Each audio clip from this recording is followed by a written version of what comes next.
இது மாசி மாதம் முடிந்து பங்குனி மாதம் தொடங்கும் நேரத்தில் அனுஷ்டிக்கப்படும் நோன்பு. பெண்கள் அம்மன் முன் பிரார்த்தனை செய்து நோன்பு சரடு மஞ்சள் கயிறு கட்டிக்கொள்வார்கள். இந்த நோன்பு சாவித்ரி தனது கணவர் சத்யவன் உயிரை மீட்ட கதையை நினைவு கூர்ந்து செய்யப்படுகிறது. நோன்பு செய்வது எப்படி?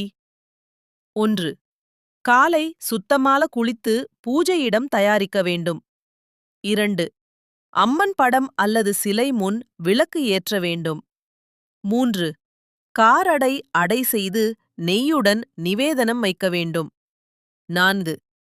பெண்கள் மஞ்சள் சரடு கட்டி இந்த மந்திரத்தை சொல்ல வேண்டும். உருகாத வெண்ணையும் ஓரடையும் நான் வைத்தேன், ஒரு நாளும் என் கணவன் என்னை பிரியாமல் இருக்க வேண்டும்.